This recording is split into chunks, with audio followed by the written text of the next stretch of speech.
Jaima. Om Mangalam Gurudevaya Devya Matriksha Mangalam. Mangalam Bhakta Brindevyo Sarva Lokaya Mangalam. Om Stapakaya Dharmasya Sarva Dharma Sarupini Avatar Varishtaya Ramakrishnaya Mangalam. Om Sarashiva Samarambam Shankarachara Majjamam Ashmarachara Prayantam Vande Gurum Paramparam. Guru Brahma Guru Vishnu Guru Deva Maheshwara Guru Deva Param Brahman Tasmai Shri Gurave Namaha. Bhadrakali Namo Nityam Saraswati Namo Namaha Veda Vedanta Vedanga Vidyasthaneva Evacha Sri Ganesha Sharada Guru Bhyo Namaha Hari O Shri Hari Shri Hari. Jai Mom. Happy to continue our discussions on the Devi Gita after a week off for our kind of spring holiday break and Easter and vacation. A few people went out of town. We also took the opportunity to get some other work done, which is very nice, and prepare for the other courses. So where do we lift off? We're actually moving pretty slowly through the Devi Gita. We're averaging 3 to 4 verses, 2 to 4 verses a week. So that's just the way it's going to go, I think. You know, some verses actually coming up. I'm very excited about certain verses in the Devi Gita in the first chapter that are, you can spend a month on one verse. I'll try to make it, try not to do that. There's some profound verses, especially verses from the Chandi that are directly quoted when the Devi finally appears in front of the gods. But so anyways, where we are now, we're going Devi Gita, we're in chapter 1. We're using primarily the translation from C. Mackenzie Brown. Although we've given you 3 or 4 other other translations. Let's see what we have.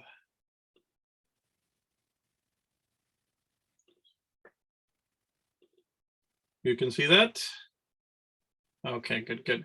So where we are in the Devi Gita is the spiritual crisis has happened in the heavenly world, where when Sati left her body at Daksha sacrifice, seemingly the presence of Shakti, the auspicious Saubhagya, the auspicious presence of Shakti has been withdrawn from the world. Everything became very inauspicious. In that inauspicious situation, a great demon came up in the story named Tarakasura, and he did tremendous austerities in the story to get a boon from Lord Brahma. Lord Brahma gave him the boon of firstly, like always, like all demons in the stories, they ask for physical immortality. Of course, Brahma says that's not a thing. Anything that's born dies. Even Brahma is born and dies. So ask very carefully a boon. So he thought, okay, how do I get a boon where I won't die? Well, so Sati has died. Has she? Of course, impossible. But Sati is no longer in the body, and therefore Shiva has no wife. So I want, the only person who will be able to kill me is the 7-day old son, legitimate son of Shiva. And so Shiva has no wife and therefore no son. He figured he was quite invincible. And with that boon, as we talked about this boon a few weeks ago, the Brahma given boon, he attacked first. He became king of the hellish realms, then he took over the human realms, and then he attacked Indra's heaven and kicked the gods out of heaven. A very common motif in so many of these stories, where the gods lose their power and they lose their position. And we can take this both as an ancient world's understanding of the 3-tiered universe, and the gods lose their position. And I know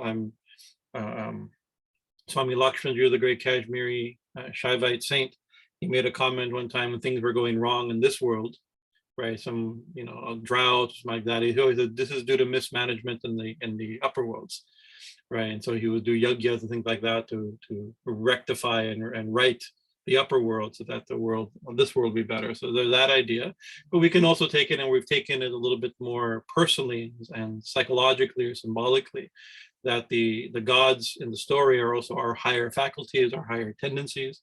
The demons are lower tendencies. The lower tendencies in a time of spiritual crisis, when we lose contact with the divine, we lose conscious contact with the divine. We have to say that. We can't lose contact with the divine. We lose conscious contact with the divine. The lower impulses can come up and take over. And so perhaps this is what the scene is depicting. This is my general interpretive scheme of, like, when I talk about the Chandi, the Mahatmyam, we use a similar way of understanding the gods being kicked out of heaven when a demon, a seemingly minor energy demon, takes over, and then they have to they try to fight, they cannot fight, and then they invoke the goddess to something like that, you know. So similar thing here. So the gods have lost their position. They've been thrown out of heaven. They lost their sense of self, their sense of place, and not knowing what to do, they go to Lord Vishnu. Vishnu tells them, and I mentioned last week, and I think it's important to point out again, that the Devi Gita is from the Srimad Devi Bhagavatam. Srimad Devi Bhagavatam is an important moment in the development of Gada theology, where the developing of this, specifically in the Sanskrit tradition, Sanskritized goddess tradition, where her position is being, the goddess's position within the Brahminical Sanskrit tradition is, and Vedic tradition even, is being raised, right? And so she is competing, or the tradition is competing, sectarian tradition competing for priority. So who's the supreme deity? And by, when we mean sectarianism, sectarian traditions in Hinduism, we usually mean the Puranic traditions where Vishnu supreme, or Shiva supreme, or Krishna supreme, or Ganesha supreme, or here Devi supreme, Devi Bhuvaneshwari is supreme, right? And so the stories are going to be told in a way in each of the Puranas that satisfy the needs of a sectarian community, a devotional community. They interpret the stories in a way where their deity is always in front. So this is an example where Vishnu, they go to Vishnu, please help us, and Vishnu says, oh, you have to go to Devi, right? And so it's an important position, and we appreciate, there's not many, I mean, there are more than we think, but there's not as many texts glorifying the goddess's position compared to other gods, Vishnu and Shiva, the other important deities. So it's refreshing when we see the goddess being elevated and you see her position being, the stories being told from her perspective, right? That said, right, we try not to give an overly sectarian interpretation, right? So we appreciate the sectarian nature and its place within the developing theology, Gada theology in the Sanskrit Vedic tradition, Brahminical tradition, right? But if it's not, we're not just reading the text to show, oh, our God is supreme, and the other gods are not as great, right? And it's about time we worship, like everybody should accept the Devi rather than Shiva or the Devi or Vishnu. It's important that this text says that, right? You know, but that's not why. I mean, that's not why I'm reading the text, right? If it was the purpose, if I believe this was the only value of the text, I wouldn't be reading I wouldn't be teaching this text, right? It would just be another example of sectarian text, right? Within the sectarian text and its important place in the development of Gada theology, there is tremendous spiritual content that's valuable for all of us, especially we're goddess devotees. Right, we worship that we're mother devotees. Let's even be more specific. We worship God as the mother. We worship the goddess, or we worship God as mother, right? Or we worship the mother as God, as the supreme, here God meaning supreme deity, right? We worship the goddess as God. You know, we can play with these ideas a little bit, right? So it's satisfying us to have this language, language of the Devi being supreme. But I want to start with a position that we're not overly emphasizing the sectarian nature of the text, while appreciating the sectarian nature of the text, right, as refreshing. And it's going to be full, because it's a goddess text where the goddess is seen as supreme, the flavor of the teachings is going to be a little bit different than we find in other texts, right? And of course, as goddess devotees, it's very satisfying to find things that are speaking to us in the language that's speaking to the way that we are conceptualizing the divine reality. So where do we lift off? We'll go back just a few verses. We last week, 2 weeks ago, we did verse 15, which is here on the screen. I'll read just the translation. Vishnu, when they went to Vishnu, then Vishnu gave them this beautiful instruction. Why are you so worried? Right? Kutas chintara. Why are you so much anxiety? Right? For that all auspicious goddess, right? That Shiva, we mentioned that's the auspicious goddess, is a wish-fulfilling tree. Kama Kalpa Druma, the wish-fulfilling tree. And she's dwelling right now in the jeweled island, the Mani Dweep. We read some verses describing the Mani Dweep and its position as supreme heaven of the goddess, right? And she is Jagrati, she is ever awake, she is ever attentive, she's fully conscious, right? So we need not worry. The goddess right now is in Mani Dweep. Mani Dweep is the highest heaven. We can go there or pray to there, right? Or we can find there, right? Within, that the Mani Dweep is everywhere, right? It's within our own body, it's above our head, it's within every atom. It's also above all of the realms, all simultaneously, right? So we can go to her right now. No need to worry. Let's go to the mother, right? Then verse 16 said, she neglects us now only because of our misbehavior, right? Such chastisement by the world mother is simply for our own instruction. Let me see what my notes are here. I don't want to fall behind.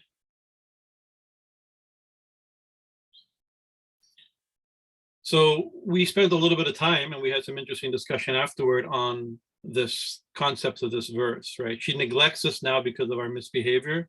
Such chastisement by the world mother is only for our instruction. That we are suffering, right? She hasn't helped us. We are suffering. It seems that she hasn't helped us because of our own misbehavior, right? And we're being our punishment, the chastisement from this jagan-mātur, this world mother, is only for instruction. We brought up the issue of kind of some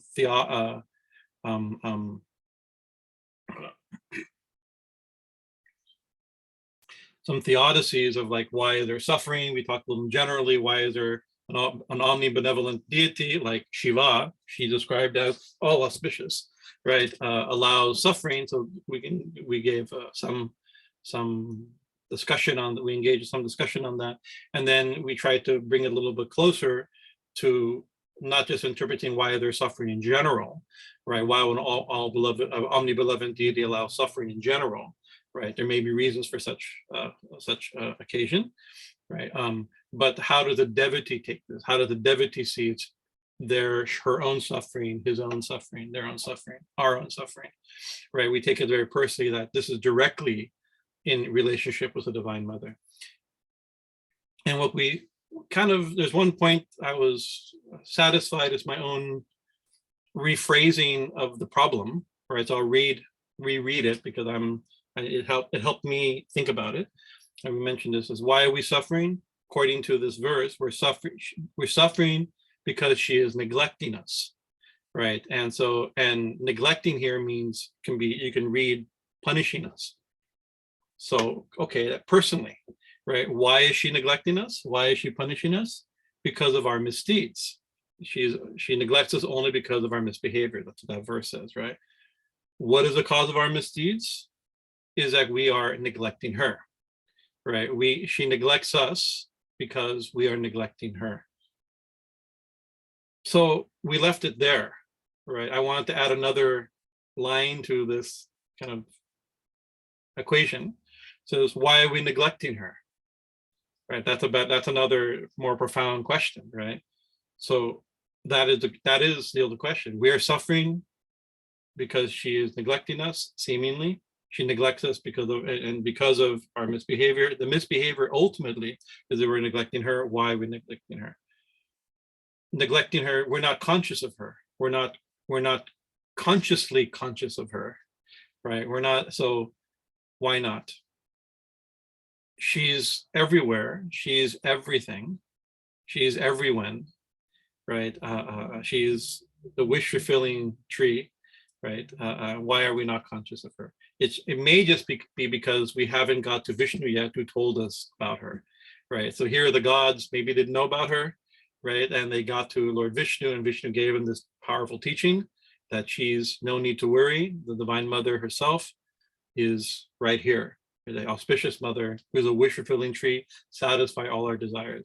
So maybe at a certain point in our life, we get this message. Maybe we come to it ourselves, or maybe we read it, or somebody tells us, right? A guru tells us, a saint tells us, a devotee on a book, we read it in a book or on a website, and we like, we get, or the equivalent of Vishnu telling us, right? Vishnu tells us, or Vishnu's representatives tell us that the mother exists, and we should focus, we should bring our attention to her. We should think of her, remember her as a way to end our ontological suffering, not suffering in general. This is our spiritual suffering, right?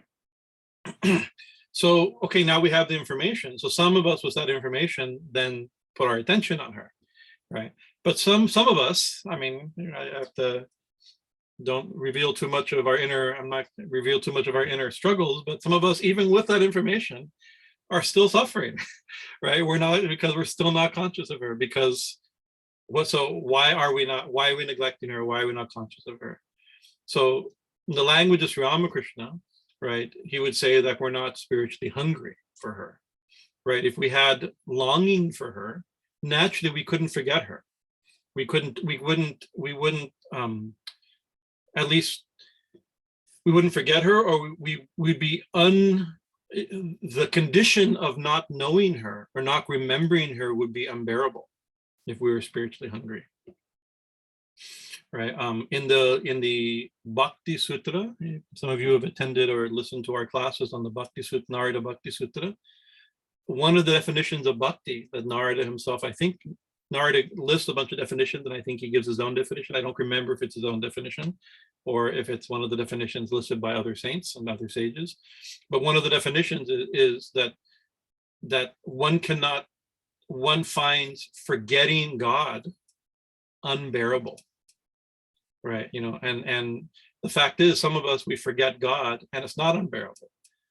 Minimally, it's maybe embarrassing that after all these years, like, oh, you know, we find ourselves in various types of spiritual struggles and spiritual suffering, right? That maybe, you know, and so what that after all these years of spiritual life, being in a spiritual community, being in a guru tradition, right? That we're not hungry, or not hungry enough, right? So Sri Ramakrishna described always as longing. Swamiji, what's the term that you last week? I think you quoted also, but I'm forgetting the term for that spiritual hunger. Anurag. Anurag Bhag, right? Anurag, Thakur's language. Pure passion. Pure passion. We have to have not just interest in God or in the goddess or in the divine, in the itself, right? We should have passionate longing for it, right? This is you find it, you've probably read whatever saint or guru or that tradition that you've maybe encountered. This story gets told a lot. Sri Ramakrishna liked this story, and where somebody asked a guru, "How come I don't see God?" Right, and the guru took him they went to go bathe in the river, and then the guru pushes the head of the disciple underwater. And while Ryan's struggling and gasping, holding it, of course, not in any real danger, before the disciple drowns, right, or runs out of oxygen, he lets him go. Right, and he asks, "What were you thinking when I pinned you down?" He said, "Like I was desperate for air." Right, and says, "Yes, when you're that desperate for God, right, then you'll see him or see her, right." So that is that idea of the spiritual longing. So why are we neglecting her? Because we're not spiritually hungry, right? Or hungry enough, right? So then we can have another question. We can keep this line of questioning. It's like, why aren't we spiritually hungry, right? So of course, Sri Ramakrishna also said that everybody will be fed at the right time, right? Those who cook early will be fed early. those who cook late will be fed late, but everybody eventually will get hungry and cook and eat, right? Or everybody will eventually get hungry and the mother will feed them when they cry for food, you know. So we're not using this to as a shame on you, shame on me for not being spiritually hungry, right? Hungry, you cannot fake this, right? One time somebody asked Ramakrishna, Sri Ramakrishna told them that only longing for God is the only way to realize God. And then the one devotee asked, well, what happens if you don't have longing? He said, oh, then you should pray for longing, right? Pray, long for longing, right? If we don't, of course, we all generally wouldn't be taking this course and having this association if we didn't have spiritual interests, right? But we should at least want God if we don't want God fully, right? So why is it?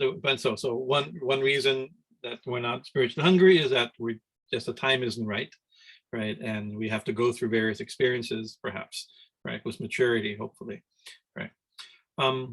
Sri Ramakrishna gave another a great example.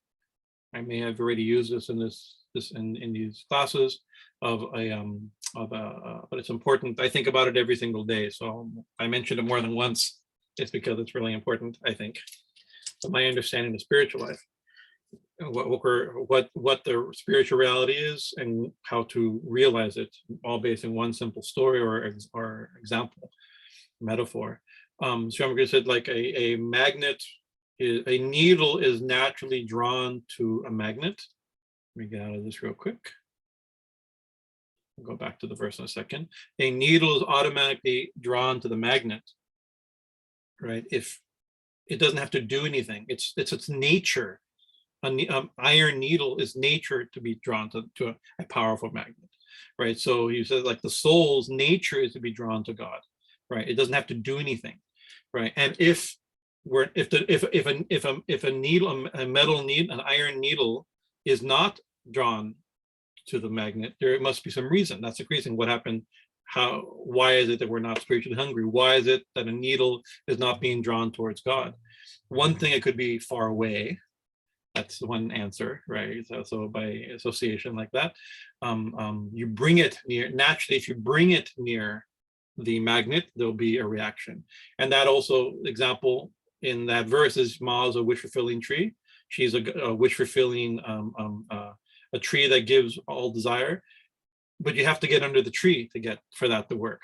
If you're under the tree, anything you wish comes, the desires are fulfilled, right? So there's proximity, right? So part of our spiritual practice is getting under the tree, or getting close, and therefore feeling the draw, the magnetic pull, right? Another reason a needle may not point is that it's the other direction. Maybe I'm just giving other possible, like that. But the one that Ramakrishna focused on is that it's encrusted with mud, or if a needle is encrusted, right, then even close to the magnet, it will not move. It cannot move.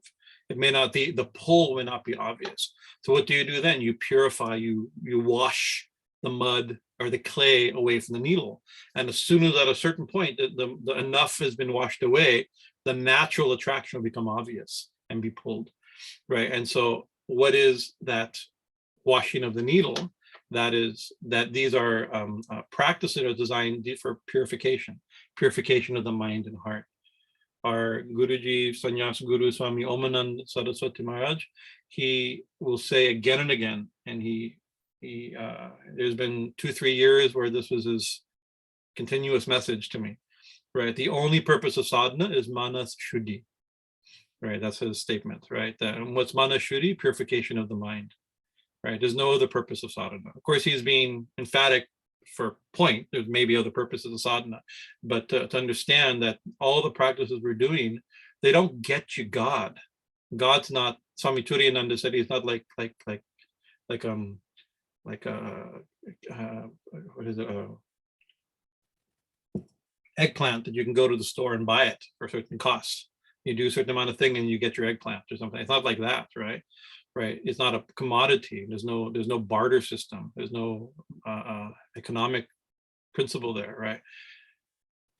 But by spiritual practice, the mind is purified. By the mind means the mind and heart, personality is purified, right? When the mind and heart become pure, natural attraction, devotion will awaken, right? And then, so that's the truth. Guruji would point out again and again. We don't need to do anything to love God. We need to, love of God is natural. Attraction to God is natural, right? But the mind and heart need to be purified. And so that, therefore, sadhana, that's the purpose ultimately of sadhana, is mana shuddhi, purification of mind. Why are we neglecting her? Because we're not spiritually hungry. Why are we not spiritually hungry? We've given a few reasons, right? Sri Ramakrishna had also used, maybe you've come across this term, kamini kanchan, lust and greed, right? This was his favorite term. It has a rhyme to it too. It has a edgy rhyme to it, right? Kamini kanchan, lust and greed was his two words, that's really one phrase, description of the worldly mind, right? Focus on attachment and focus on things, on external material things, right? The material world and the pleasures and lust. Another way, kamini kanchan saying is one way of saying it. Other texts describe it as the three poisons in Buddhism, right? And many Hindu yogic texts describes the six enemies: lust, anger, greed, jealousy, pride, like this, whatever that, however you want to describe, there's the tendency to put to the worldly tendencies of the mind, right? And I think worldly, I want to use these loaded terms, and some of these words may have some triggering quality to some of us, right? As we recover from various traditions, perhaps, right? But kamini kanchan still, Sri Ramakrishna said that the thing that doesn't. He also said that the thing that doesn't allow us to see God is kamini kanchan. He said you have the sun is shining, and we're inside. We don't see the sun. What is a roof? That's kamini. He said that roof is kamini kanchan, right? Remove kamini kanchan, and you see the sun. It's like that thing. So we'll see these next verses, right? Especially in tonight, we'll read hopefully 3 verses describing this a little bit more about how to focus, the importance of focusing, and the spiritual crisis that we find ourselves in. The gods, their response in the story is to this message, is to do sadhana, right? They and to purify their mind and heart, right? And from that they have a vision. And of course, we're already giving the next chapter of the way. They have a vision of the Devi, an encounter with the Devi, and she gives further instruction for profound and continuous and permanent realization. So let's go back to our verses here.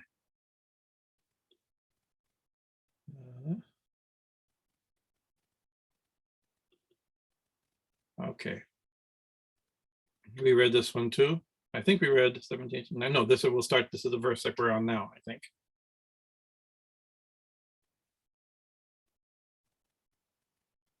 So one way we can interpret these verses also, we mentioned there's general suffering in the world, and there's personal suffering in the devotee. Now it's like, this is the ontological, existential suffering, right, of separation from God. And this comes because who we mentioned last week is who is she ignores us. Who's the us? This is the gods, and the gods are symbolic of our higher qualities and of the devotees, the spiritual aspirants. We are all the gods in the story, right? Or we can be the gods in the story. So it becomes, if that's the case, this is the condition being described in these verses, and therefore the solution being described to the condition in these verses is very spiritually profound for the spiritual aspirant, for the sadhak, right? This may be, we can interpret it this way, try to see it this way, a stage of our spiritual life, right? The gods, they know they had sati in their midst. Like they had profound spiritual realizations and experiences. They live in heaven for God's sake, right? Right. The gods live in heaven for God's sake, right? Right. but they find themselves now at a particular stage of their life, of their own spiritual life, or we may find ourselves at a stage in our spiritual life where she has withdrawn and we do not see her, right? This is the situation, perhaps. This has been described in spiritual literature, like the dark night of the soul and things like this. There's a point. It's not just, oh, there's just spiritual dryness that may come, but there could be a point where we progressed so far, and now we thought we had her. We thought we felt her. We thought we were devoted to her, and then she's gone, right? Seemingly gone, right? And so it may require, and this may represent, I believe it does represent, the next level of spiritual commitment to find her, right?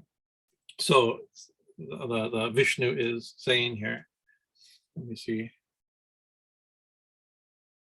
lālane tāḍane mātur-nākāruṇyaṃ yathā'rbhake tadvad-eva jagan-mātur, where is it? Niyantryā guṇa-doṣayoḥ. Lālane tāḍane. Lālane tāḍane. These are two things. Here it's translated as indulging or chastising, right? So lālane means to indulge. And what do you indulge? Is like when you indulge a child, when you give it, they give it candy and play with the child and give it sweets. She wants sweets, you give her sweets. He wants a toy, you give him a toy. You play. This is like indulging, like that. And tāḍane means beating. Here it says chastising, right? Beating for the sake of correcting, right? Mātur-nā, right? Mātur, a mother, just as, this is a example, a mother, it says, what's the term? It says, nā-ākāruṇyaṃ. Karuna means compassionate. Akaruna means not compassionate. Na means not compassionate. So a mother, whether it's playing and satisfying and caressing a child, or whether it's chastising or beating a child, this is the term used. This is an archaic text, of course. It does so. She's never in this verse not compassionate, right? Of course, sometimes human mothers and human people sometimes behave not compassionately. Sometimes we get carried away and our own insecurities, and because we're all conditioned beings. But this is idealized idea of a mother, right? As a mother is never not compassionate, whether indulging or chastising her child, whether spanking or playing with her child, right? It says the term is yathā'rbhake. Yathā'rbhake means a naughty boy. Right. So the language that's the language. So it's like a very naughty person, right? And so we all know, coming from one naughty boy, I appreciate this verse, right? So just so, right? Yataha, what happens? Tadvad. Tadvad means just like that. Here is again, just thus or really, right? Jagan-mātur, the world mother. The previous verse is like, we can imagine, maybe it's not true of every mother, but we can imagine a situation where a mother may play with a child and indulge a child or spank a child, not out of anger, not out of cruelty, but out of act of compassion, trying to correct the child or something like this. We can imagine that, right? Maybe not every mother, but such I've experienced it myself, right? And I've seen it experienced where a loving mother sometimes chastises her child. Just so the universal mother, the jagan-mātur, the world mother, right? She also feels the same way. In other words, she's also not compassionate. In other words, she's also compassionate, right? When overseeing, right, our virtues and vices, guṇa-doṣayoḥ. Right, guna means qualities and dosha means vices. But here guna, because doṣayoḥ, that visarga at the end, means that it's both things. So it's dosha and guna. So here guna means good qualities. So your qualities and faults is a way.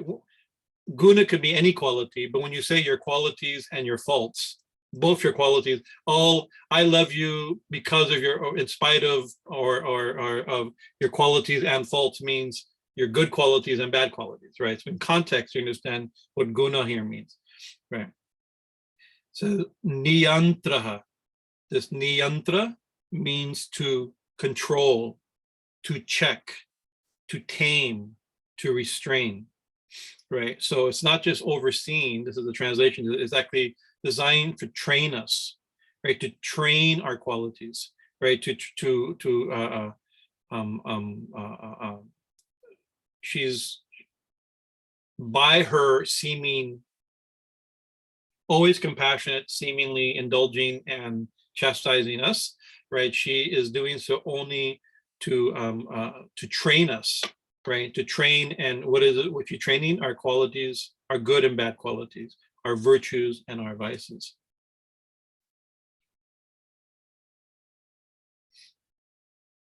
So this jagan-mātur-niyantryā, this world mother, right? She is. So who is this? The goddess being described here is Bhuvaneshwari, right? And her exploits and glories are being described in the larger 18,000 verse plus Srimad Devi Bhagavatam, right? And other important texts like the Chandi, right? Or the Devi Mahatmyam, right? So what do we see? That means sometimes she's fighting the demons in the stories, right? And she's fighting the demons, but the demons, who are the demons? We're her children, the gods are her children, but the demons are also her children. She is a mother of the world, right? Not just the mother of the gods.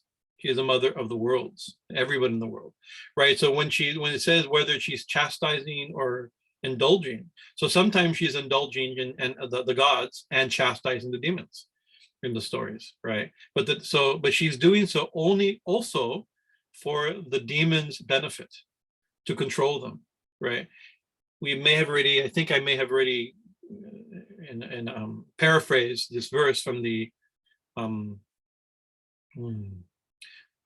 Shakrari Stuti, and I think it's Shakrari Stuti, I think is in the 4th chapter of the Chandi, where Indra and the gods are praying after the killing of Mahishasura, right? And it says, and the gods are speaking, Indra and the gods are speaking as if understanding the Divine Mother's position. And so they said, you think, oh mother, in this battle, they're glory, oh my God, how wonderful, you've killed this horrible demon, Mahishasura, and all his cohorts, right? So they're glorifying, and then they switched the narrative voice to the goddess's voice, assuming they understand what she means, why she did it. And they say, putting words in her mouth, these enemies, these demons, right, have done enough sin to deserve long suffering in hell. Let them be liberated by coming to their death by the weapons in my hands. Thus, O goddess, they pray, you are compassionate even to these enemies, meaning our enemies, not her enemies, right? So even the fighting with demons is only for their benefit.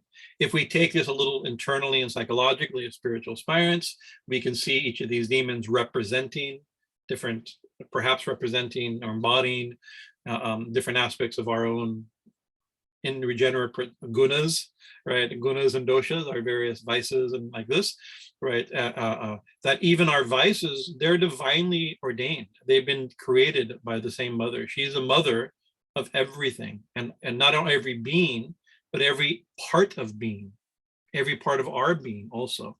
The problem is that sometimes certain parts of our being get out of control, right? We get, lust is important. From lust comes love.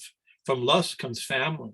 From lust and desire comes children, right? And prosperity, right? And nurturing and joy and festivals. And it's like all these divine qualities, right?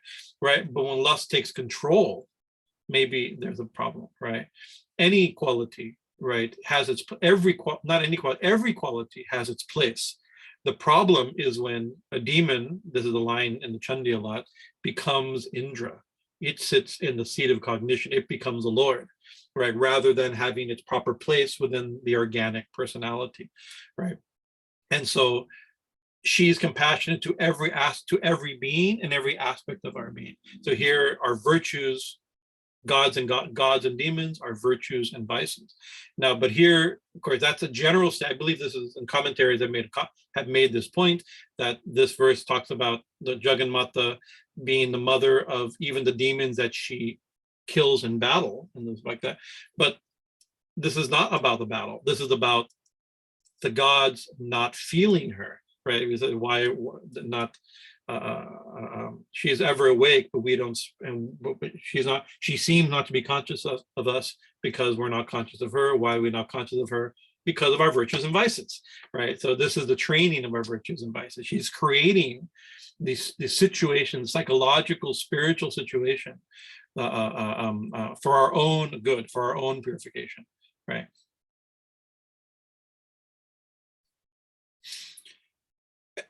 Everything we have to think, and this is hard to think. We don't have to think. Let me make a statement that we can meditate upon, and maybe we have to think how to. We should think how it applies, right? Statements like, "Oh, God is all good, and everything God does is for the good," right? This is, of course, coming from the.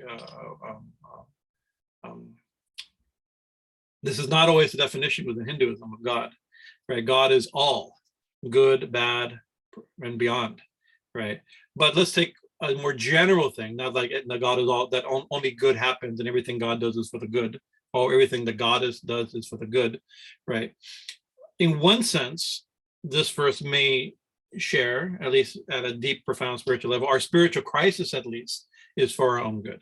Whether or not everything that happens in the world to everybody is only doing good to them, I don't think that's, maybe in some very abstract way over thousands of lifetimes, but I think such statements about abstract ways over thousands of lifetimes are meaningless, right? And become almost dangerous to make, right? Become callous statements. We have to be careful. We're thinking about other people suffering, about general suffering in the world. But as a spiritual aspirant, right, our suffering may be only for our good. She may be causing our suffering, or we may be experiencing suffering in order for her to purify, to control our virtues and vices, so that we can know her and have a more profound, permanent experience of her, right? So everything she does for us as spiritual aspirants is for our good, right? And therefore, even moments of spiritual crisis can be seen this way, right? There's also, everything is for her good. She has her own good purpose for everything, right? That we may not see. Right, and you see, you know, birth and death and life. Everything is the grand scheme of the universe is glorious and wonderful, right? It's also horrible, right? I mean, I went out to the beautiful spring day. I'm outside today, watching, you know, the bugs and the lizards and the butterflies. I see this beautiful butterfly. Like, oh, I'll just see. You know, first it was a worm that, you know, I was meditating, and then a lizard jumps up, eats it, and runs away. Like, oh yeah, there's that too. You know, the beauty. I mean, the glorious thing. It's. She has her own good ultimately. Perhaps that's another way of thinking of it, but we take it a little bit personally, right? And then I was thinking, there's a verse. I don't have the verse memorized, and I didn't write it down, but I know. I used to recite this verse many years ago as my daily recitation. A verse to Lord Narasimha, Nrsimhadev, the man-lion incarnation of Vishnu, and who's actually Jayanti is coming in a few weeks. Just a day before Buddha Purnima is Narasimha Jayanti. It's coming up. So there's a verse glorifying Narasimha. It says that the Narasimha is a half man, half lion. So it uses this lion-like quality. He says that the fangs or the teeth of a lioness, right, are death personified to its prey, right? But to her cub, it's the nurturing. You know, like the same teeth grab the neck of the cub, and he relaxes into the mouth, right, of the mother, right? So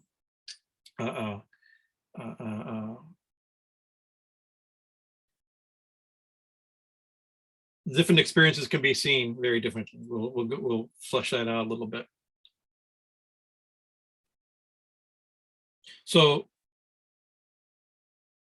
just so the world mother feels when overseeing our virtues and vices, right? When controlling or teaching us to control our virtues and vices, our qualities and faults, right? So that makes, I would say that this makes the text what we call sadhana shastra, right? Sadhana shastra is a text on spiritual practice. Of course, the Devi Gita will give instructions on spiritual practice, right? It will describe practices. The Devi herself in her own mouth will tell us practices to do. And before she appears, right, she will appear after the gods in the story practice spiritual practices.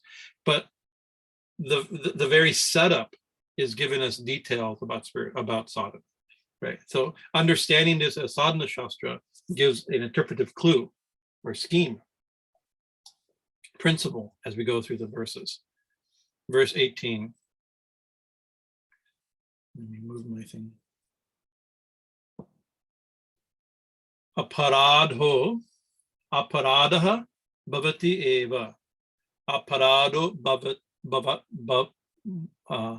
bhavatyeva. That's aparādha. Aparād means, I'll go through it, means offense. Aparād means mistake or offense, when you offend somebody, right? Aparād, right? Bhavatyeva tanayasya pade.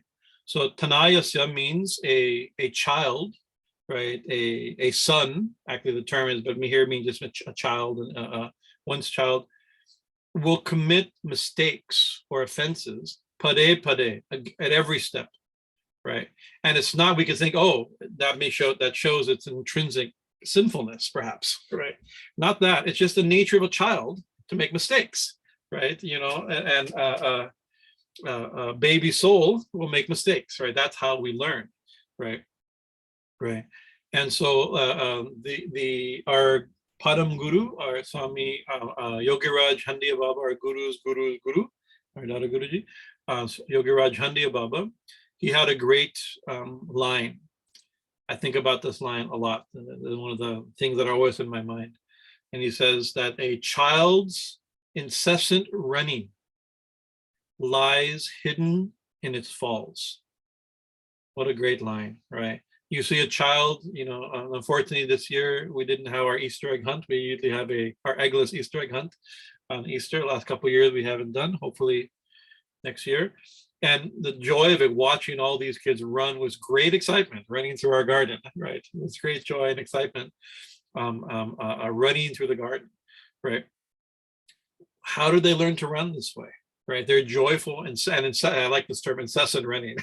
Can't stop them at a certain point. They're bundles of energy, right? They lie hidden, concealed in their falls. That incessant running lies hidden in the falls, meaning the falls, all the time they fell, is what allowed them to learn to walk and to run and jump, right? So we make step by step, at every step, a small child will transgress. Here it says transgresses the limits of proper conduct. Here it's aparādha, right? The aparād means commits of mistakes or offenses, right? Who, what's it?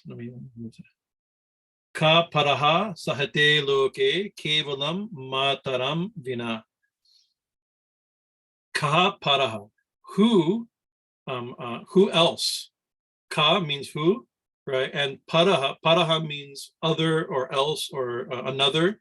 Who besides, the term here, because sometimes we see para meaning like supreme, here it means other, another, who besides, maybe. Sahate loke, in this world, right? Who will bear in this world? Sahate, who will tolerate such transgressions or such mistakes or such offenses that are committed at every single step. Kevalaṃ means alone, who besides, who other than, right? Mātaraṃ, vinā, accept their mother, accept the mother. So a mother knows, this is a great example of the importance of the idea of a mother. If anybody knows that the child's success requires it to fall, the child's learning to walk requires it to fall, the mother would know that, right? The mother whose job is to train the child to get up, fall down, get up, fall down, get up, fall down, in order to encourage the child to walk, and thus to run and all the other things, and maybe have a child in the future and keep it going, right? So who else but a mother forgives the child? What can forgive such a thing, right? You see somebody with zero motherly, maternal instincts or maternal qualities, right? Would see a little child fall, oh, a stupid child, can't even know how to walk, right? It's like, without any knowledge. I mean, the foolishness of such a statement, right? Right. We know, at least a mother would know this, right? Okay, let's do the final verse here.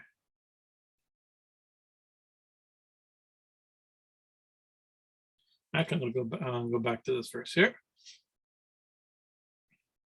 There's a verse that there's a famous hymn, Devya Prabha, no, Devya Prada Kshamapana Stotram. It's a long term, attributed to Adi Guru Shankaracharya. Right? It's probably not written by Shankaracharya, but it's but anyways, it's attributed to Shankaracharya. It's a very beautiful hymn addressing the Divine Mother, Bhavani. And the refrain, I'll say in English, is that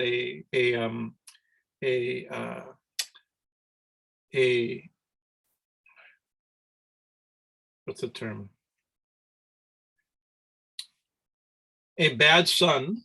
Okay, here's the term. I remember it now. A bad son may sometime be born, but a bad mother never. Of course, this is the poetic sentiment glorifying the Divine Mother, right? And his own begging forgiveness. This is a prayers of forgiveness of his own transgression to the Divine Mother. So he's using an idealized human relationship to glorify the Divine Mother, because we actually do know bad mothers are born or made, and not every mother is a great mother, and not every child's bad, and not every mother is good, right? This is a poetic sentiment designed to glorify the Divine Mother, especially in a culture where the mother ideal is extremely exalted, right? So a bad child may sometimes be born, a bad mother. I remember one time, Christmas time, and so when Christmas time comes, we try to give some little gifts or some money, some, bonus to, our whatever legal. I think we can't, we can do it. There's legal restrictions as far as like our post office person and like that, but we can give a candy to our post office person, but we give something to like the trash collectors, the trash truck drivers, right? And so one came by and we say, oh, give him. So our devotee Prakash, right? He's like, oh, go give him this, right? And he went and gave him $5 and a little laminated card of Our Lady. He rightfully figured that he was a Mexican Catholic, Our Lady of Guadalupe, his beloved, right?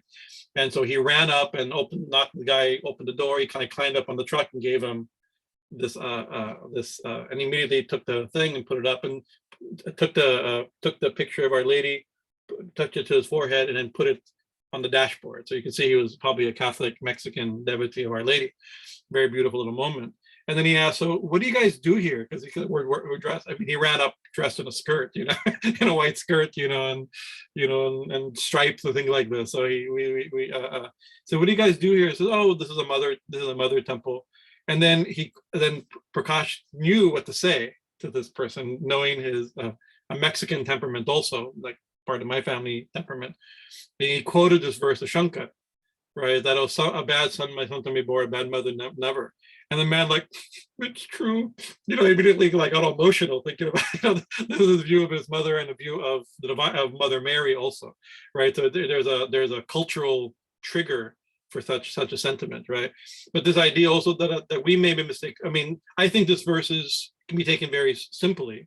We learn by mistakes. A mother understands that, right? We can take it a little bit another step back and says, even if we screw up at every stage, a mother will always forgive us, right? That's the second, that's the Shankaracharya hymn version of it. I think the verse itself is probably meant in the first way.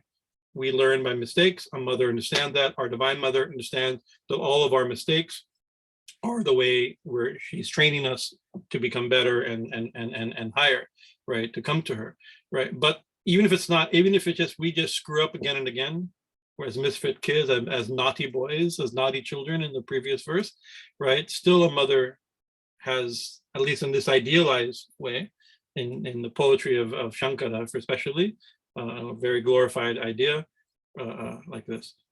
So even if our earthly mothers may not be great, may or may not be great, right? I mean, I don't know, we all have our different histories, right?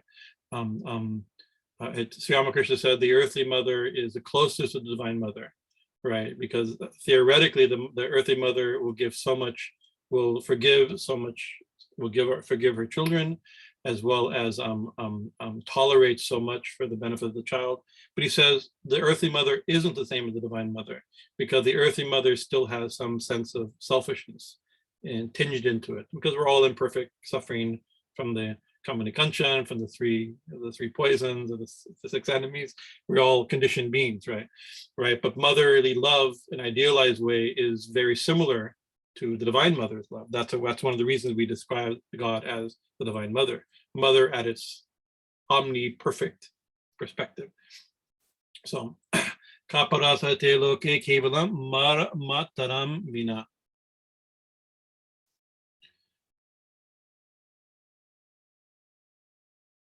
So I have actually, I wrote just before coming out, I quickly typed, so something came in my mind, and I typed it. I didn't realize why I even typed it, but I'll say it. It must be, so I don't lose it, because next week we'll move on to a different topic, right?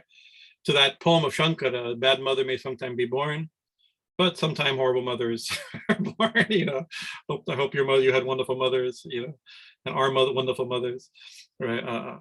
But the Divine Mother is not like that. The Divine Mother is a wonderful mother. This is glorifying, right? This statement is glorifying Bhuvaneshwari, who's also the supreme ruler, who's also Kali, who's Durga, who's Chandi, who's Chinnamasta, who's Dhumavati, right? The supreme goddess that destroys the worlds, right? Whose birth and death, whose sickness and disease, right? She's actually, it's glorifying, saying she, just like an idealized, seemingly perfect human mother, is a perfect mother, right? And so we also need, we need, of course, hopefully we have good relations with our earthly mother, but we should have, we can immediately have a good relationship with our Divine Mother, right? We can be, sometimes we need to see the Divine Mother shining in our mother, and our earthly mothers, and in all mothers. Ya Devi sarvabhuteshu matri-rupena samsita, and this in all beings in the form of motherhood or of a mother. There's that, right? But some of us may also need remothering, right? We also have a Divine Mother, the original Divine Mother, right? So all that can be thought of it. Okay, verse 19. This will be our final verse tonight. Tasma yuyam parambam tam sharanam yatama chiram nirvyajaya chittavritta va karyam vidashit. No, I can't read it. I'll go down here. Vidhasyati. Okay, let's see. Translation given. Therefore, go for refuge as the Supreme Mother without delay. Tasmat, therefore. What is the therefore? Tasmat points to the previous verse. What's the previous verse? A son transgresses the limits of proper conduct every step. Who would forgive him except his mother? Because of that, therefore, my dear children, my dear devotees, our dear students of gathered together on this Wednesday night, right? Knowing this, we should go without delay and take shelter of the Supreme Mother. Para Amba, Parambam, right? Para Amba, the Supreme Mother. In that previous verse, it said, it says, sorry.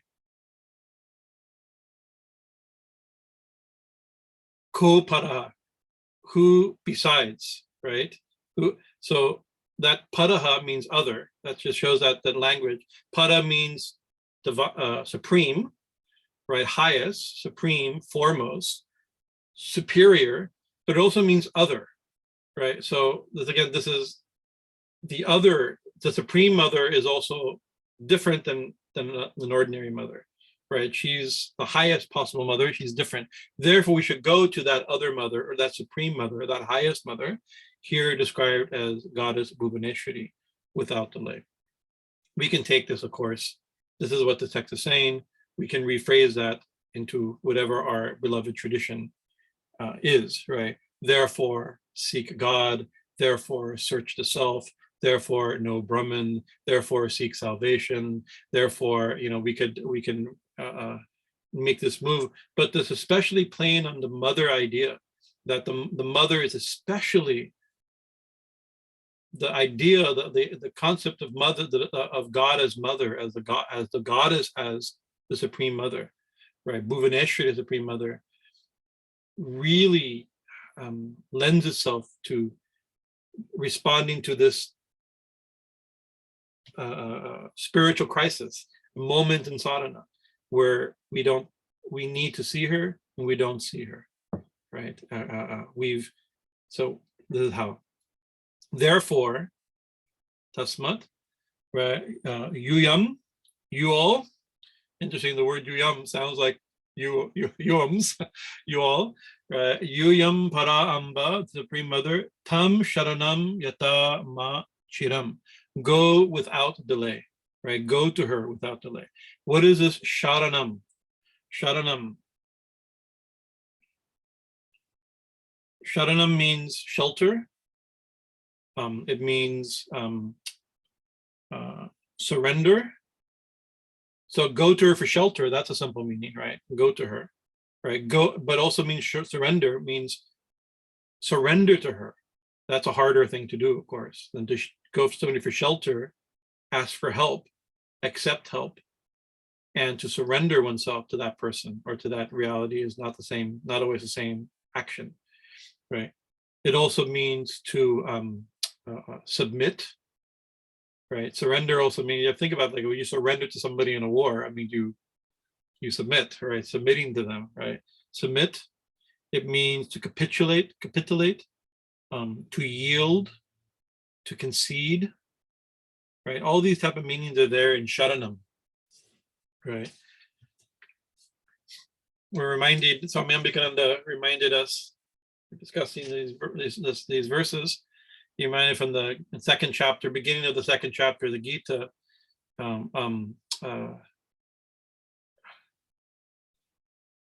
after Arjuna finds himself in a spiritual crisis. That first chapter is called the yoga of dejection, of Arjuna's dejection, right? That is itself, it's a moment. I call it the yoga. It's showing that is also a moment of our spiritual life, right? Right, a spiritual dejection. And then he goes, luckily he has the Supreme Lord right there, right? Krishna in Sri Bhagavan in the story, here Bhagavati, there Bhagavan, right?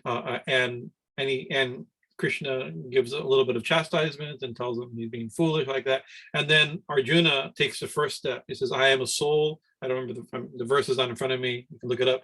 I am a soul surrendered to you, right? I'm surrendered to you. I am your disciple. I am your devotee. Disciple means I'll do what you say. Surrender to you means I'll do what you say, right? And then it says, but I won't fight. I'll do what you say, except the thing he just told me to do. Krishna tells him you have to fight. And he says, I'm surrendered to you. I'll do anything you say, but I won't fight. So at least he's come close, right? He's come for instruction. He knows that the one that he needs to take shelter of, both instruction and spirit and the goal, is Krishna, right? But it's not easy to do. He's not willing to do. He's not ready to do, right? So 18 chapters later, the second or third to the last verse, Arjuna then says, my delusion is now removed. I am now willing to act according to your instructions.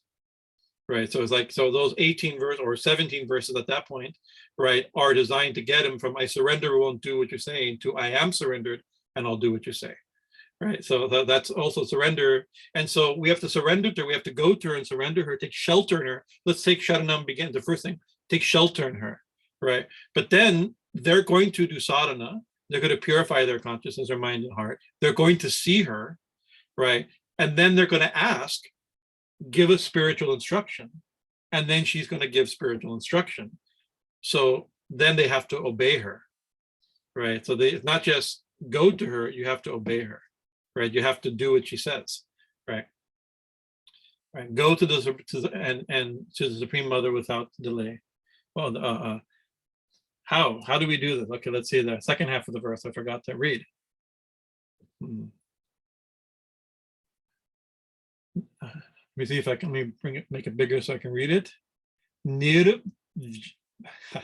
Nirvjaya, Jaya, Nirvjaja. Means, like it's a long word, means sincere, it means honest, unambiguous. These are terms, right? So you should do so with, here's the sincere hearts, right?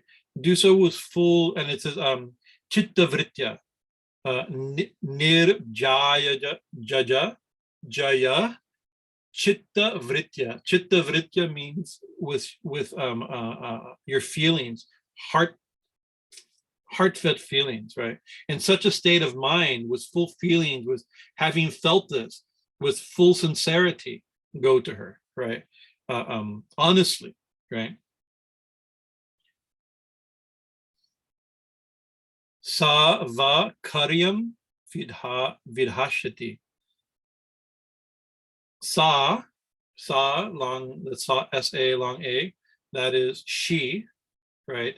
You'll see saha or sa throughout the Upanishads, referring to Brahman, is usually using the, although we say that, we'd like to use neutral terms, gender neutral terms for that and things like that. But generally in the Upanishads, sa is used right here. And you can see the supreme reality described as Brahman in the Upanishads, right? She is going to be that reality in this text. So this is emphasized with the term she. Of course, you're talking about the mother, so these all match, right? She will accomplish what you want, karya. That term karya, that one is to, what is it? Accomplish what one needs to accomplish. We've found this term, several karya. We've seen this term at least twice in these verses. And I pointed you to some verses in the Gita in the previous class where this, I think the very opening verse in this in the text itself, Vyasa says, you are asking these questions because you've accomplished what needs to be accomplished, right? That's talking to the king, right? You've accomplished what to accomplish because you've been taught by great soul people, remember these verses, and you've done what needs to be done. That's the Devi Gita's way of saying ataha, now then, right? Like most verses, like in the Yoga Sutra, now then, an inquiry into yoga, right? So after accomplishing certain things, you can do that. So this is even deeper than that. It's not like after doing so many, having certain qualifications, you can now study this. This is what you really, you'll accomplish what the goal of everything is, right? And you accomplish what you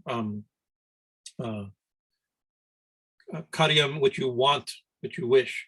So the question then of course comes, what we want is what do we want, right? Now, of course, we started that why do we not see her? Why do we not pay attention to her? Because of our attachment to our identification, attachment, desire for kanchan, for the objects of lust and greed and things other than like that.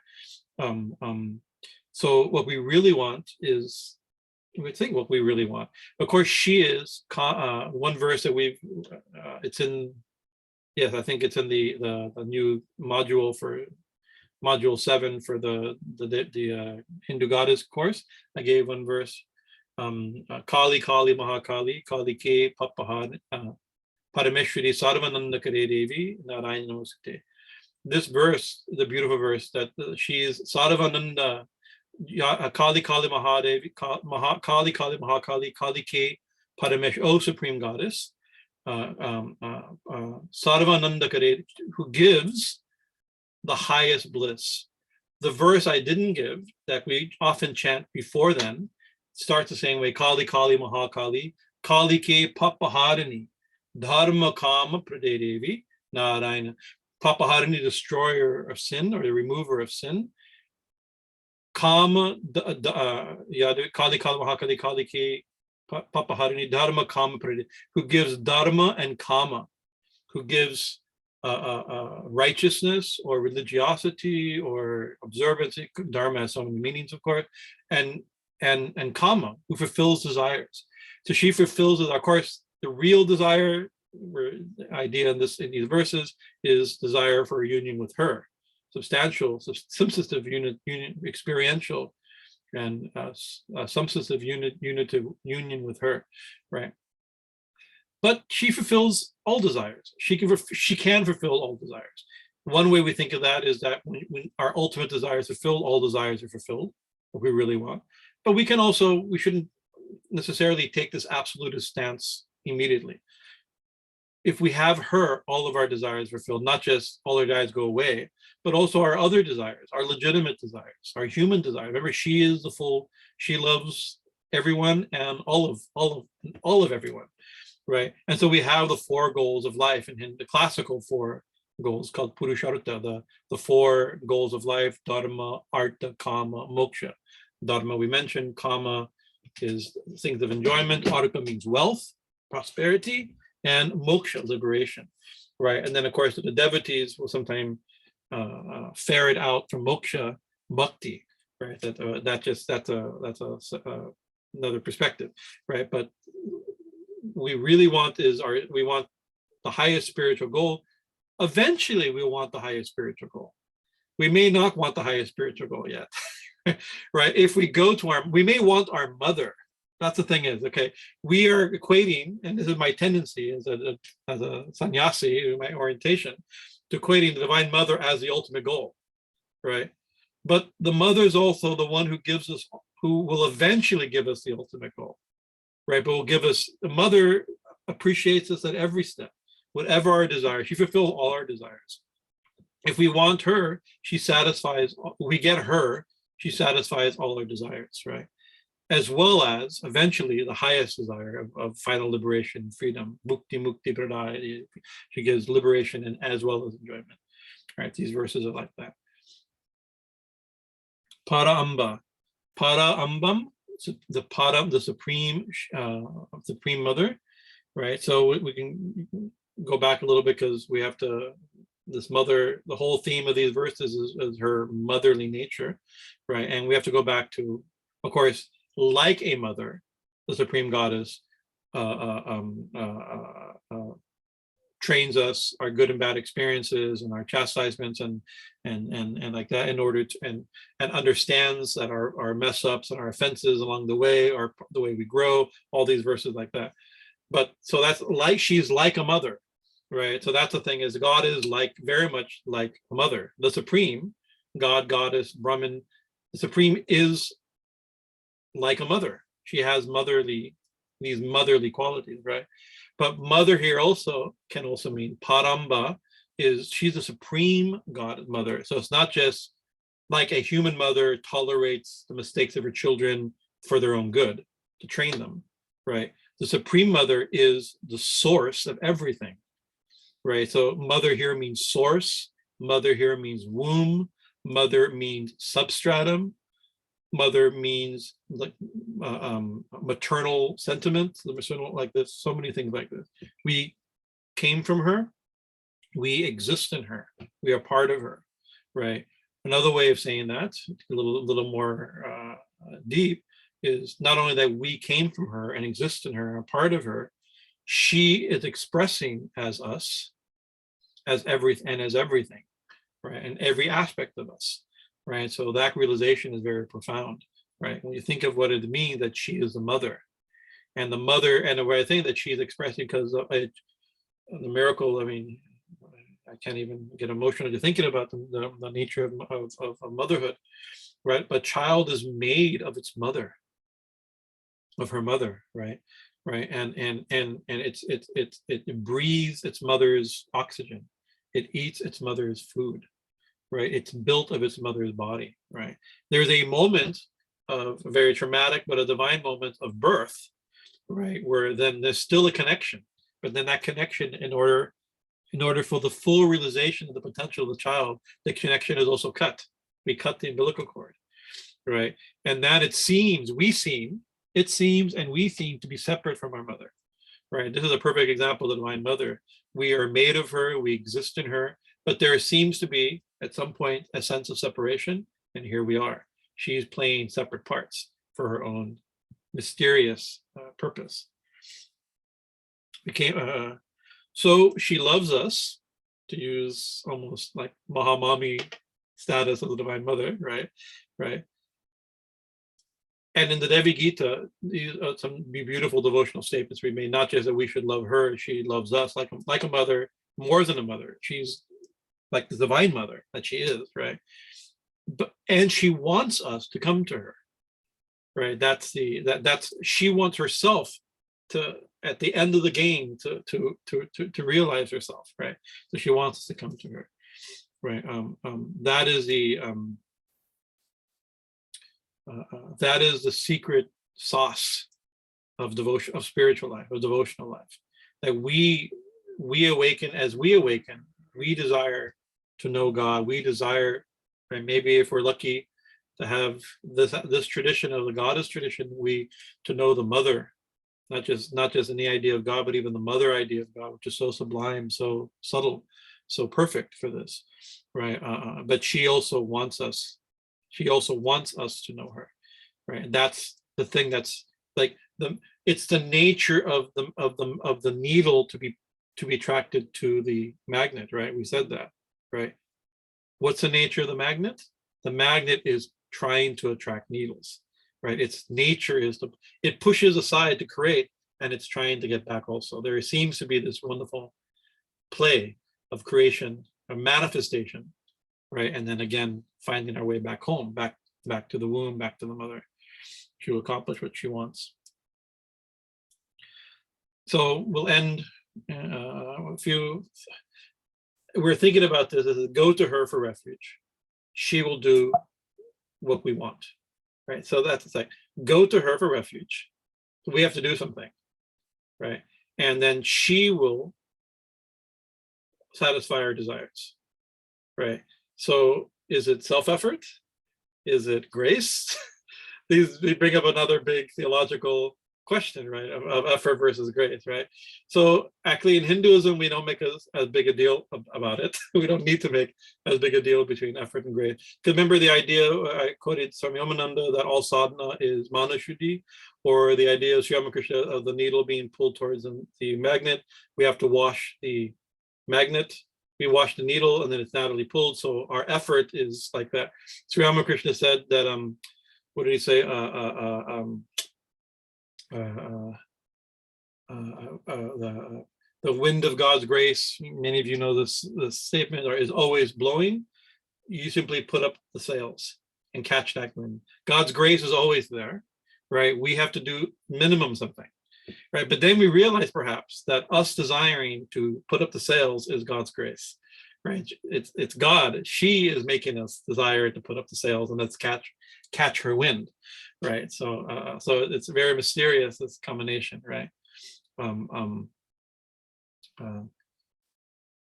In the previous module for the Hindu goddess class, the one on Tantra, I gave a long quote from Sri Aurobindo, the opening chapter from The Mother, a classic small booklet, a very beautiful booklet. That opening sentence, right? You should remember. I used to walk around reciting this sentence, just trying to imbibe it, right? There are two great powers. There are two powers that alone can effect, in their conjunction, the great and difficult thing, which is the aim of our endeavor. Endeavor is that spiritual realization, right? A fixed and unfailing aspiration that calls from below. That's us calling out to the mother, right? And a supreme grace that answers from above, right? So the response, right? That's a beauty, and that whole chapter is the sentence is great, the chapter is great, the book is great, right? Right. Anandamoy Ma, we know some of her direct disciples who were trained by her, and one of them asked, Mother, when we think of you, do you know? Like, we're in America, right? When we're thinking of you and calling out to you and praying to you, are you aware of it? Right? That's a good question. People pray to the gurus like that. And she said, of course, she's in the bhava of the matri-bhava, the mood of the Divine Mother, speaking this way, right? And she says, you cannot think of me without my knowing. No, let me rephrase that. You cannot think of me without your ability to think of me is my grace. Not like you think of me and then I respond, or I'm conscious, oh, such and such devotee is praying to me, right? It's my grace that allows you to pray to me, right? So even the desire to call out is her calling, right?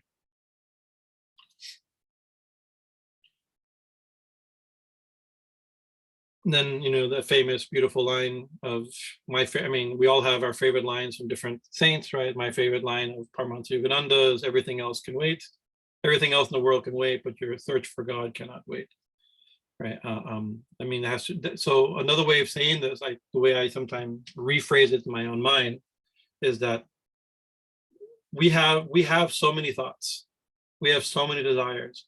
We have so many karmas. We're born for different purposes, right? We have our destinies also, our natures, our personalities, our samskars, our purva samskars, our past life thing, so many reasons like that. But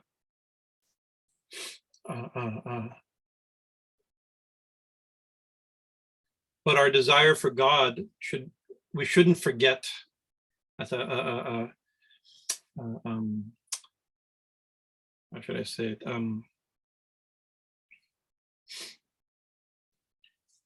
God should, we have so many thoughts. God shouldn't, the Divine Mother, Kali, in our tradition, we call, we're focusing on Kali, we're focusing on Krishna, whatever your idea of the divine is, right? Shouldn't be your just one of those thoughts, right? Yet that we have so many thoughts, so many desires, so many aspirations. The divine shouldn't just be one of those thoughts, one of those aspirations, one of those desires, right? It can be. If it is, blessed we are. We live a pious life, a God-conscious, God-centered life, fine, right? This is wonderful. But this is a sadhana shastra, and it's dealing, these verses I think are getting very deep into this point, right? That God must be, the divine must be our first thought, our primary thought. Maybe not the only thought. The saints, it may be the only thought. Right, blessed are they, and blessed are we if we could attain that state. Right, the Bhakta poets say, when will dawn that blessed day when I can join their company to be where God's our only thought, right? But at least God should be our first thought, our primary thought, our primary desire, right? So I think these verses are getting at, because when God's our primary thought, that's the fuel for sadhana. That's the fuel for spiritual practice. The very next verse we'll do on Wednesday will be, they immediately go and start doing spiritual practices. Their response to this is to renewed enthusiasm, right, for spiritual practice, a renewed hunger for spiritual experience, and renewed impetus for spiritual practice. So in these opening verses, it says, Ma is, Bhuvaneshwari is a wish-fulfilling tree, right? A wish-fulfilling tree, if you're underneath that, first you have to be, in order to get the fruit of that tree, of any tree, you have to go to the tree, right? So that requires spiritual practice, right? And so we have to get to the tree. If you sit under the tree, fruit will fall.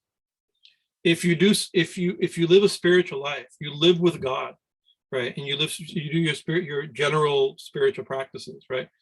Eventually you'll get the results. Guaranteed, a fruit will fall, right?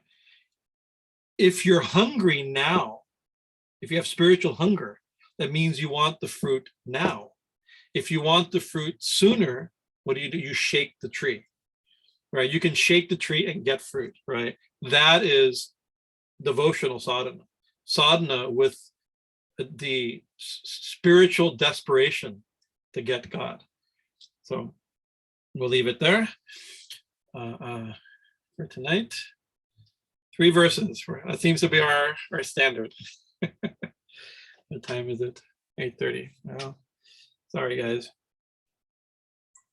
As you know, my 1-hour classes are now hour-and-a-half classes. But... Om Jaima.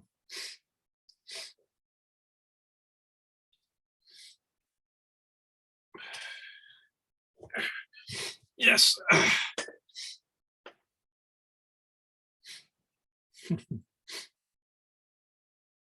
Samaji, anything you want to add or read? No, I saw somebody posted a poem. Let me see here. I just discovered the comment section. I'm a little behind on these things, right? Right, this is I think a song from Ramprasad. Yeah, it's a Ramprasad song. Elijah posted. I shall read it. This is a beautiful Shama Sangit song. In the world's busy marketplace, O Shama, thou art flying kites. High up they soar on the wind of hope, held fast by Maya's strings. Their frames are. Well, Swami Bhajanananda, you've retranslated this song, haven't you? This isn't your translation, though, is it? I don't think so. They are flying held fast by Maya's strings. Their frames are human skeleton. Their sails of the 3 gunas made by their curious workmanship is merely for ornament. Upon the kite strings thou hast rubbed the manja paste of worldliness, so as to make each straining strand all the more sharp and strong. Out of 100,000 kites, at best 1 or 2 break free, and thou dost laugh and clap thy hands, O mother, watching them. O favoring wind, says Ramprasad, the kites set loose will speedily be borne away to the infinite across the sea of the world. So Ambikananda has retranslated the song very beautifully, and you can read it one day or post it perhaps. But this is the idea of a kite flying contest. We don't actually, I guess, I went through a kite flying phase in part of my youth. We had a big field next to us, so we could do that, high school field. But I remember my father used to say, oh, actually, when we were kids, we do like competitive kite flying where we put glass paste and things like that on the strings to make them sharp, and we try to cut each other's kites down, right? So one gets cut, then it goes flying free, and the Divine Mother's occasionally happy, and 1 or 2 get free. Anyways, Jaima, any comments, Swamiji, or comments? Makoto has a question. Makoto, Jaima. And Ellen. Jaima, beautiful class, Guruji, as always.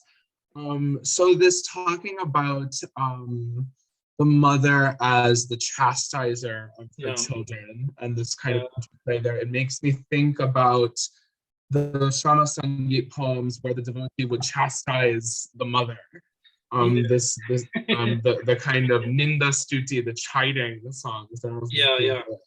And I was thinking about Thakur and his experience of Kali, where he doesn't seem to have this mudala, even though it comes from his devotion comes from the Shama Sangit tradition, but his inner mood of separation is more Vaishnava, kind of like Vipralamba. So did Thakur ever experience this chastising mood?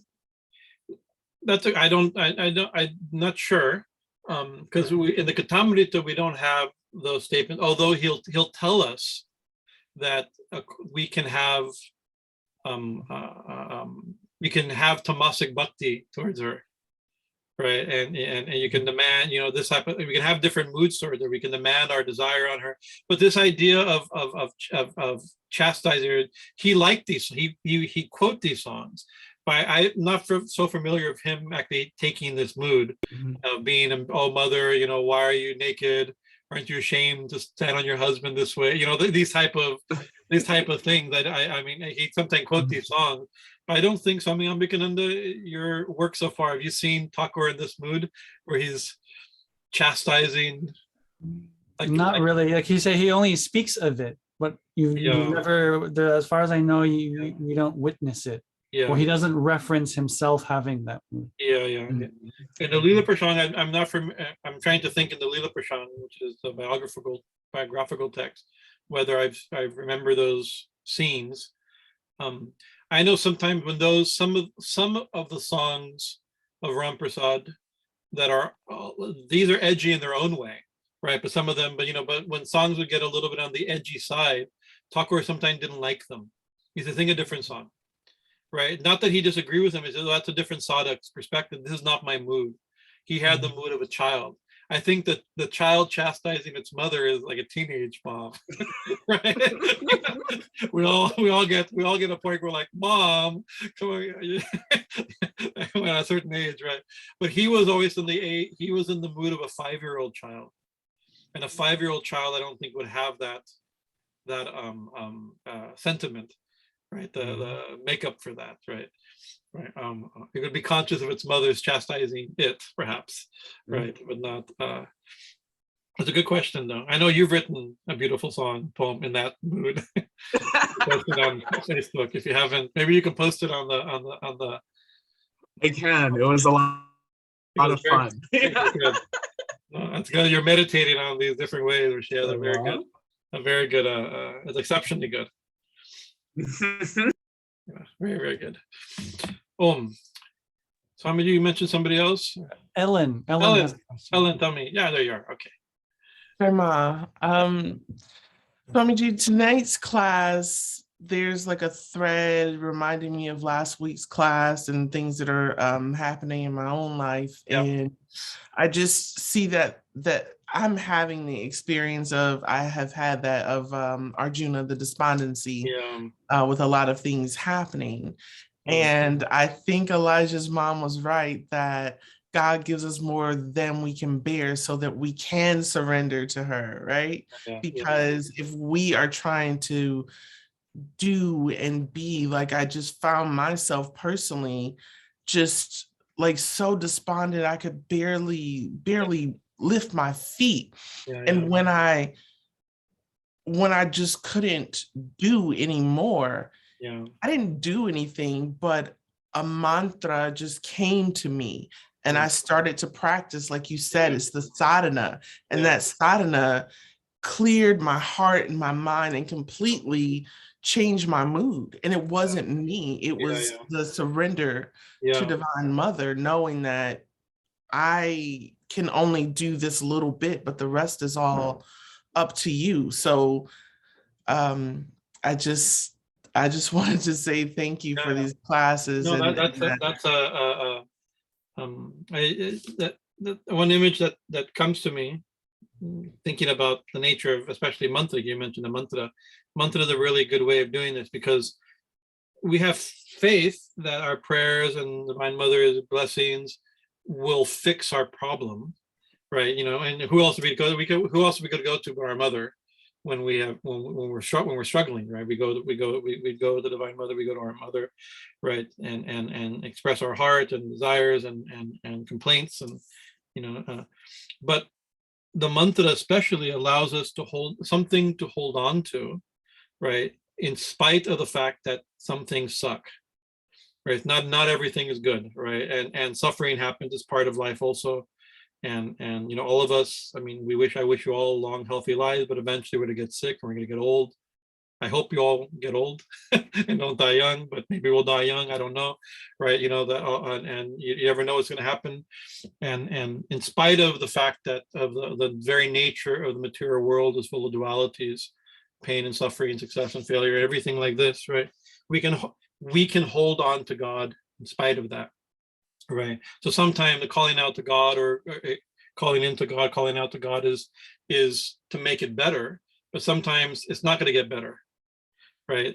But that's okay, because we have something to hold on to. So the image that has come to me, it came to me fairly recently, is that using Thakur's example, is that like the mantra is like a chain that's we could, in a river, if you in the turbulence of the river, you can hold on to the chain, right? If it's well moored, right? And that gives you something stable to hold on to in the chaos of whatever we're going through. The mantra can be that. The mantra can also, we can also, to use our example, that very chain, we can also go deep, use it to go underwater, right? Go to pull ourselves below the turbulence, right? Because just below the turbulence of the world of duality is the oceanic oneness of the ground of being, right? We can, below the turbulence of our thoughts is the profound depth of our consciousness, right? And so the lālane, we can link, Thakur said, link by link, mantra by mantra, we can hold on during the turbulence, go below the turbulence to find a more spiritually safe perspective. The singer Krishnadas made a comment one time years ago, in one of his kirtans, he says that if we go deeper in meditation by following the mantra down into the more profound states of being, that gives us perspective and strength to tolerate when we're up. Also, we get a different experience. It gives us strength to deal with the chaos on the upper levels. But as yogis, this is all good. We have to how to hold on, something to hold on to during turbulence, to go below the turbulence. That's all fine. But these verses, I think, are calling us to go even like a more existential thing, is to follow the chain all the way to where the chain is fastened to the anchor, right? So Sri Ramakrishna said there's a treasure, that a treasure chest, right? That's connected by the chain, right? That the mantra is all those things, but it's also connected. It's also gold to the treasure, right? So that it's also a way, if we very consciously, we can yogis use it for the most profound realization, the goal of life, the param gati, the supreme goal of life, right? But whatever our goal of life, we need to survive the tempest of the material situation and our karmas and life and the awesomeness and the horrendousness of life, which is a full thing. So, mantra is a very, well, it's actually the very next thing that the gods will do is different types of sadhanas. So we'll mention starting next week the various sadhanas, many of which are mantric based. So give some secrets into some of the things. So thank you for I appreciate your experience. It gives me faith a little bit, a lot. Thank you. Elijah has a question/comment. Question/comment.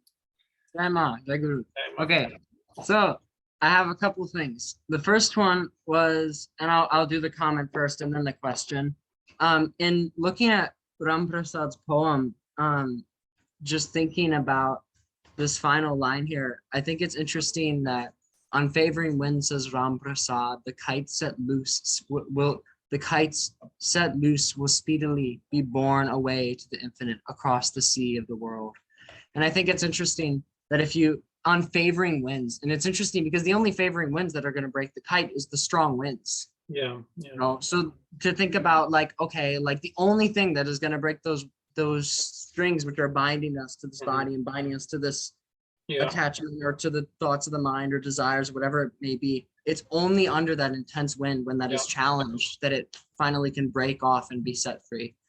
So I think that's an interesting thing to think about. And I guess my question actually kind of leads into that, which is in the 18th verse of the Devi Gita, a son trespasses the limits of proper conduct at every step. 19th verse. Therefore, go for refuge to the Supreme Mother without delay. With sincere hearts, she will accomplish what you want.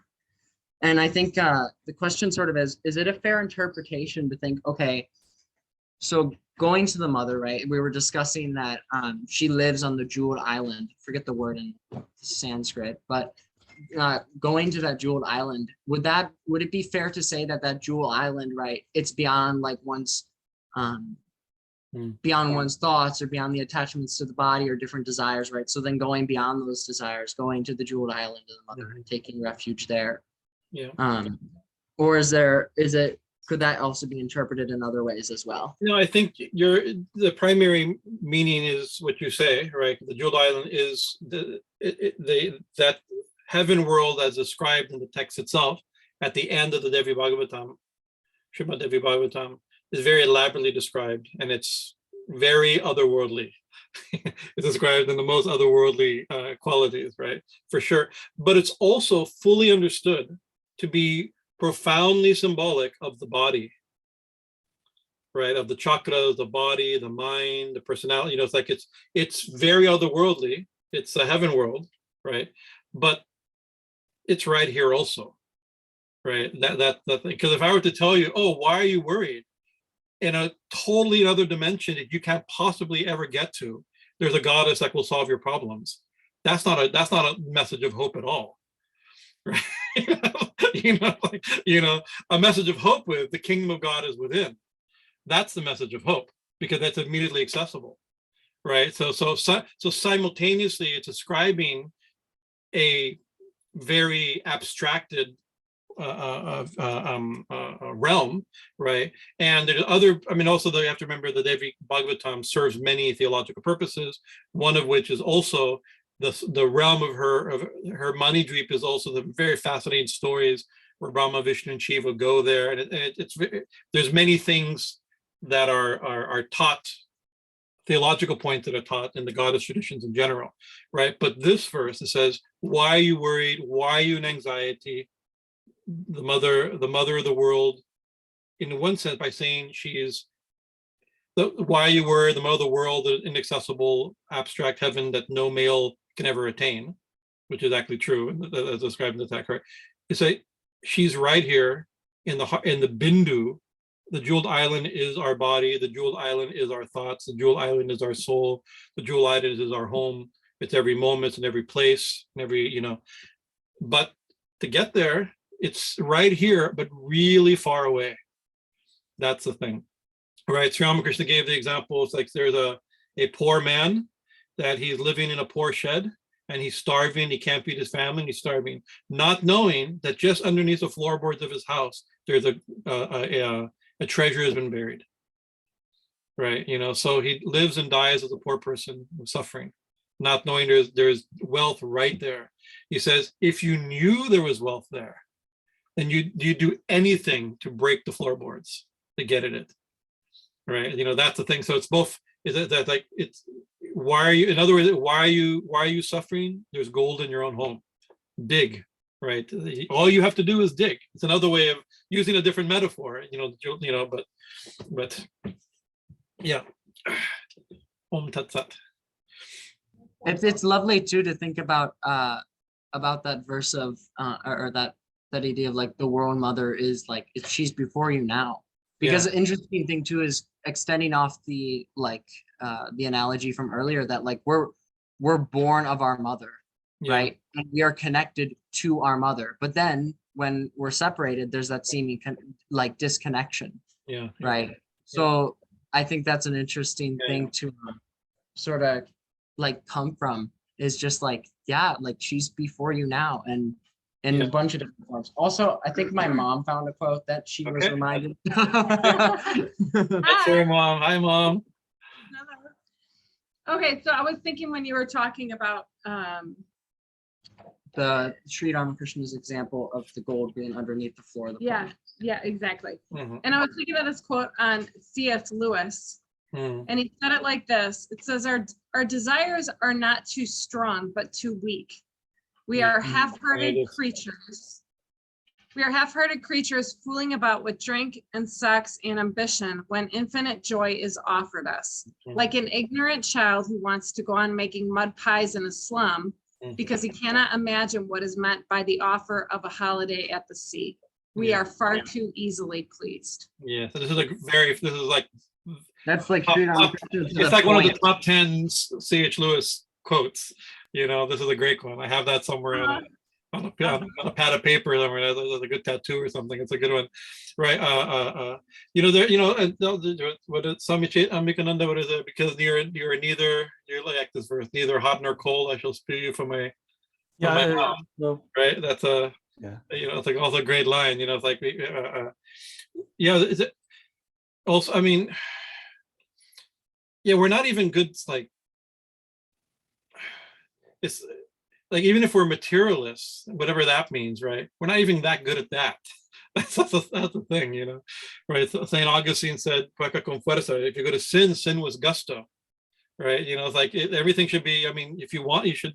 Swami Vivekananda said that sometimes he sees sinners, whatever that means, like criminals or drunkards or drug addicts or womanizers. I mean, just list the whatever the appropriate bad person example of out of control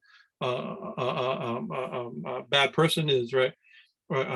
He says, I've seen some that I'm much more impressed than spiritual people, right? Because spiritual people, they're like wet rags, no passion, right? These people are looking, at least they're it says they won't find it. They won't find the joy they're looking for where they're looking, right? That's like that, but at least they're looking, right? We come to spiritual life and we stop looking. We think we found it. It's because we found a path. We think we found, or a teaching or news of something like this. Oh, the Divine Mother is, why are you worried that my mother is right here? Oh, good, then I'm done, right? You know, that doesn't help at all either. You know, it's like, so, yeah, passionate devotion, ānuṛaga-bhāga. Thakur described it as the tiger of passionate devotion. That's required.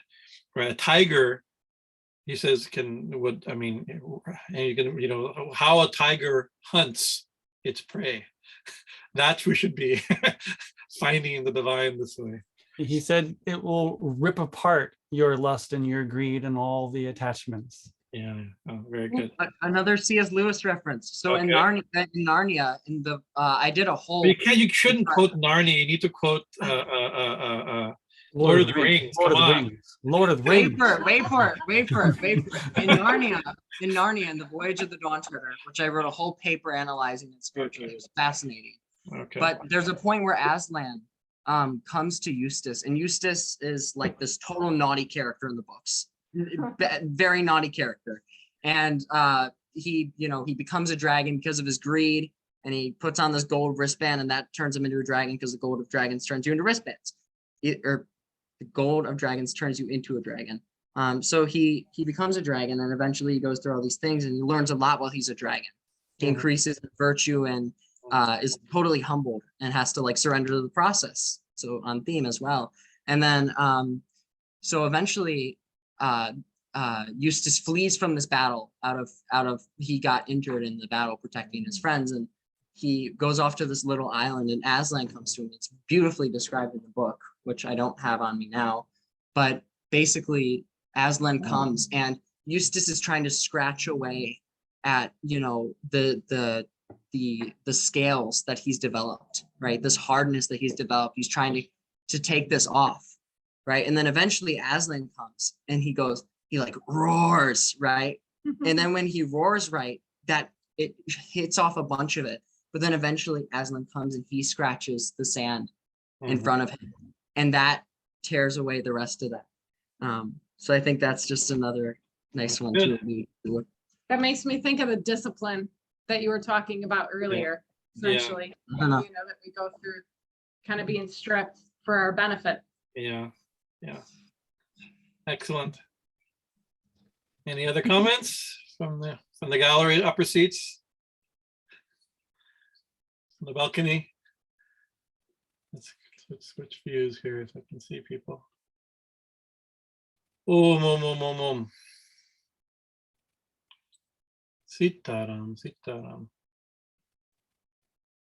I think we'll leave it. If there's nothing else, it's close to 9.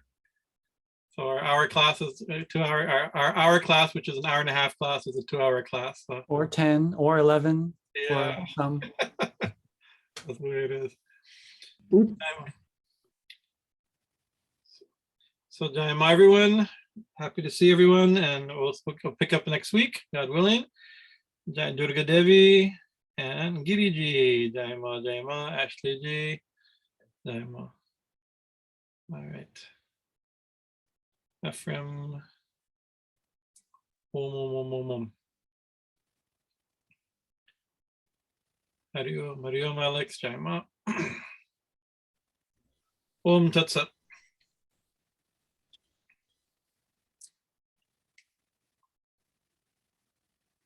And there were two. Yeah, you're right. And you guys are always the last. I know you guys are always the final people. Jai Ma, good night. Jai Ma, Jai Ma. God bless.